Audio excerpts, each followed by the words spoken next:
প্ৰতিপাৰে প্ৰণিপাত জনাইছোঁ। গুৰু এক মহাতত্বই এজন ব্যক্তি নহয়, যুগে যুগে পৰমেশ্বৰে শৰীৰ ধাৰণ কৰি বিপথে যোৱা মানুহক সৎপথৰ সন্ধান দি আহিছে। ভক্তিৰ সাধন মাৰ্গত সৎগুৰুৰ আৱশ্যকতা অপৰিহাৰ্য। হৰি ভক্তি সাধন কালত এজন কাহিক সৎগুৰুৰ অবিহনে সাধনাগ্ৰস্ত হয়। সেয়েহে মহাপুৰুষ মাধৱদেৱ গুৰুজনাই কৈছে, বিনা গুৰু চৰণে ভকতি ৰকতি মুকতি কবহু নহয়। গুৰু হ'বলৈ হ'লে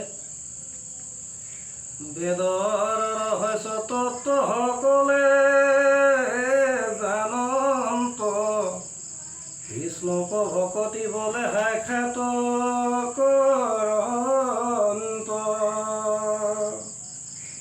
এহিয়ে উত্তম গুৰু এহিহে ভকত, ভক্তি উপদেশে দিবে সুৱয়কত।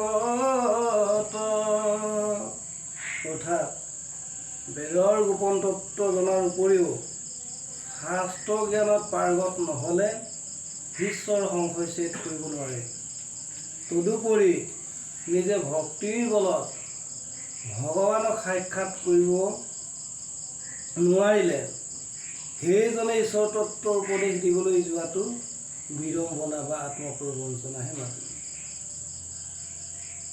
মদ মল কাম দম্ভ দেশ্য অহংকাৰ শূন্য সৎগুৰুৰ বাক্যৰ লগত আচৰণ আৰু কৰ্ম স্বভাৱৰ বিন্দু মাত্ৰ পাৰ্থক্য নাথাকে।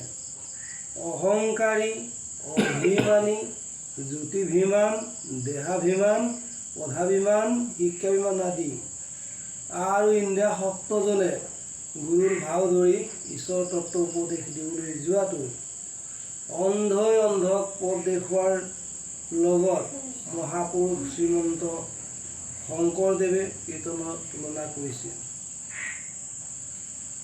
আপুনি বিষয় হোৱা যিটো নৰে, বিষয় গুৰু মানে যেন অন্ধ লাক অন্ধে উপদেশ, বিষ্ণু কহিটো নজানে। একান্ত ভক্ত গুৰুজনক কেতিয়াও জাত পাত বয়স দেশ ভাষাৰ বিচাৰেৰে বিচাৰ কৰিব নালাগে। তেনে কৰিবলৈ যোৱাজনৰ ভক্তি ভ্ৰষ্ট হয়। সৎগুৰুৰ আচৰণৰ যোগেদি বহু সময়ত শিষ্যক সৎ শিক্ষা দিয়ে। মনুষ্য শৰীৰধাৰী সৎগুৰু আৰু নিৰাকাৰ পৰমাত্মা একেই তত্ত্ব।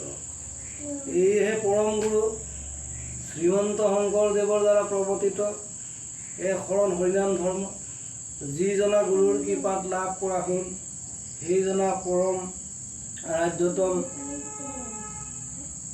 গুৰুদেৱৰ অৰুণ চৰণ চিন্তি গুৰু বন্দনা কৰিবলৈ লোৱা হৈছে।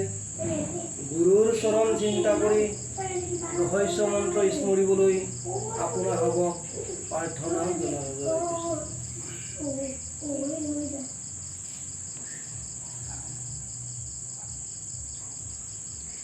যাৰ যতনত মূৰ্খ মনত জ্ঞানৰ হুৱে নময়া বাঢ়ি সেইটো উপকাৰী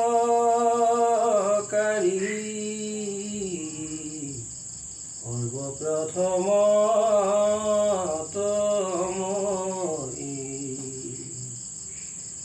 জ্ঞান আন্ধাৰ কৰে বন্দা মাৰ বিবেক লোকা ধৰি মুকলাৱে আখি অভয় আশ্ৰয়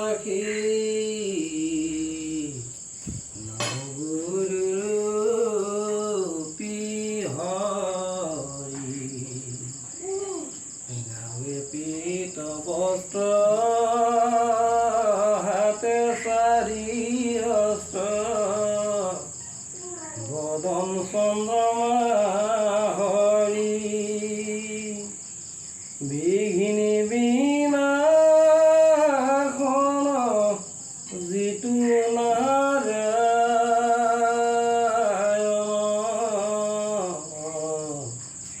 নাম চৰণে ধৰি নম নাৰায়ণ নৰোত্তম নৰ কৃপা যদুপতি চৰণে নমিয়া জয়ু চাৰিয়া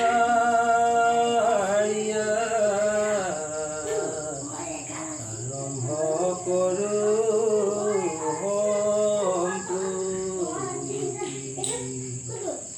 চৰণে নমিয়া জয়ু চাৰিয়া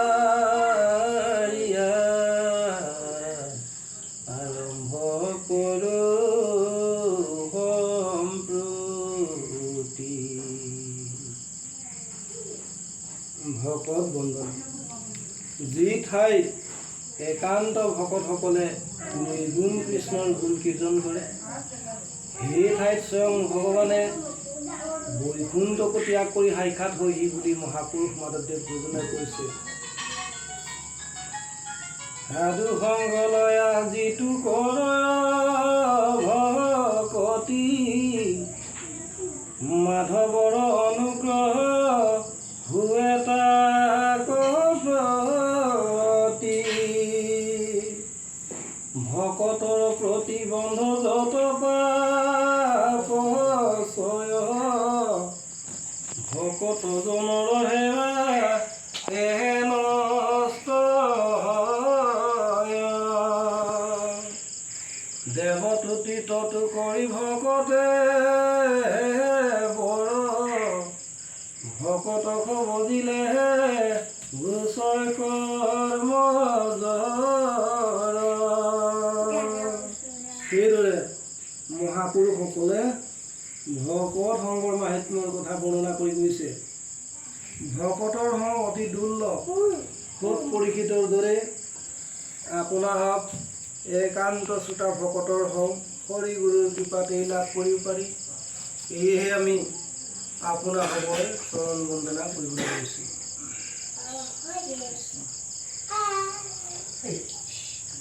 এই ক্ষেত্ৰে সন্ত সাধু গুৰু ভকত উপস্থিত যত যত একেবাৰে প্ৰণামিলো দাসে হবাৰো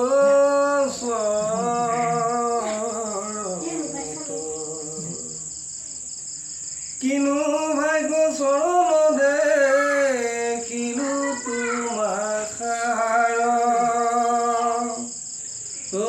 জনম সাম্পন ভৈল আজিহে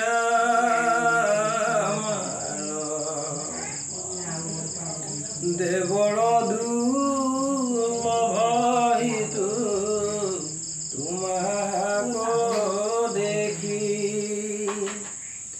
আমি অল্প পুণ্য মনো চকু নেলেখি ভকতে গুৰু মোৰ ভকতে জীৱন ভক্তৰ চৰণে সদা নিমজু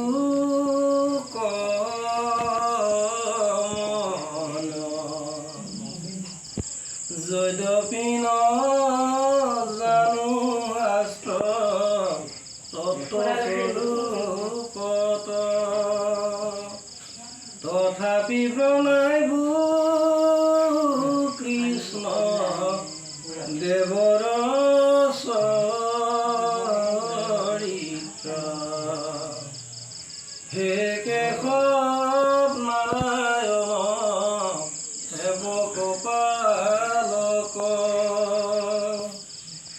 আমি আপোনাৰ দাস ৰাখিও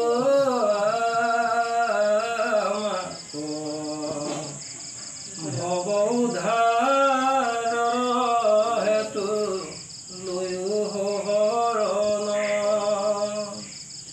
সৰ্ব পাপ বিনাশন তোমাৰ চৰণ সমস্ত বিঘ্নিৰ দ্বাৰা বাধাহীন হৈ পূৰ্ণ সকলো বাঞ্ছা হেৰা দয়াময় সমস্ত বিঘ্নিৰ দ্বাৰা বাধাহীন হৈ পূৰ্ণ সকলো বাঞ্ছা হেৰা দয়াময়।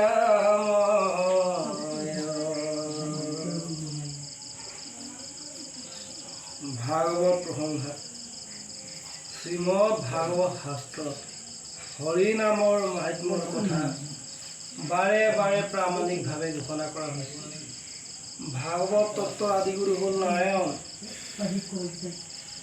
সেই পৰম ব্ৰহ্ম কৃষ্ণই স্বয়ং গুৰুৰূপে ব্ৰহ্মাক 4টা শ্লোকত ভাগৱত তত্ত্ব প্ৰদান কৰে।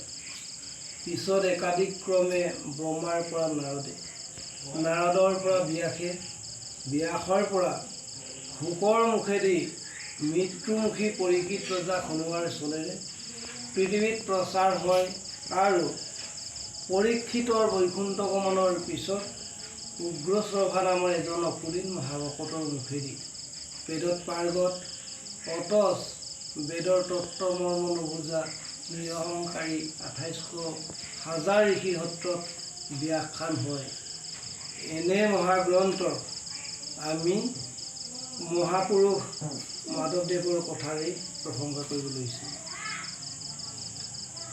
ভাৰত পুৰাণ আদি যত প্ৰশাক কৰয় নামামত যত মহাজন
ঈশ্বৰ তত্ত্ব মই নিৰাকাৰ ব্ৰহ্ম জগতৰ হৰি গুৰু হৈ আকাৰূপে থাকো চক্ম কৰি গুৰুৰ ৰূপ ধৰি মই বিশ্বক উদ্ধাৰো ঈশ্বৰক হৈয়া মই গুৰু সেৱা কৰোঁ।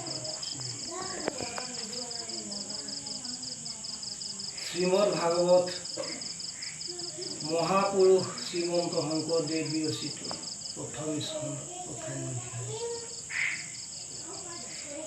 ॐ नमो भगवते वासुदेवाय। ॐ नमो भगवते वासुदेवाय। ॐ भगवते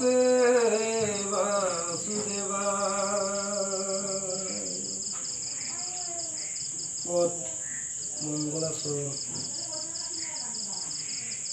জয় জয় কৃষ্ণ কৃষ্ণ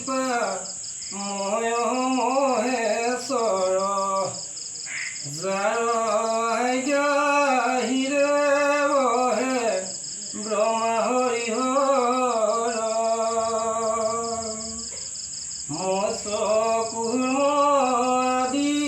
অংশ অৱতাৰ জাৰ ঈশ্বৰ কৃষ্ণক কোটি কোটি নমস্কাৰ নমো নমো মধুৰ ৰিপু মহাহৰি অন্তে জুতমতি ভুৱে জাকস্মৰি কৃষ্ণ সমস্তে জগত উদ্ধাৰক যাৰ নাম হেনয় কৃষ্ণক কৰো সহস্ৰ প্ৰণাম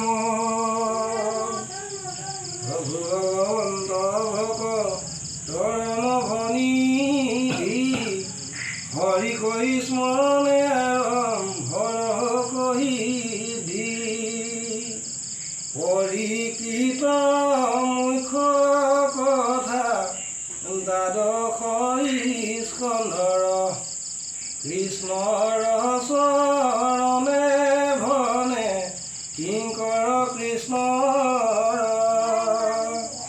প্ৰথম স্কন্ধৰ পৰা দ্বাদশ পৰ্যন্তে পহিলা ৰাজাত মুনীন্দ্ৰ মহন্তে সংক্ষেপ কৰিয়া উদ্ধাৰ ৰিয়াতাৰ শংকৰে ৰচিলা কৃষ্ণ চৰিত্ৰ পয়াৰ সংক্ষেপ কৰিয়া উদ্ধাৰ ৰিয়াতাৰ শংকৰ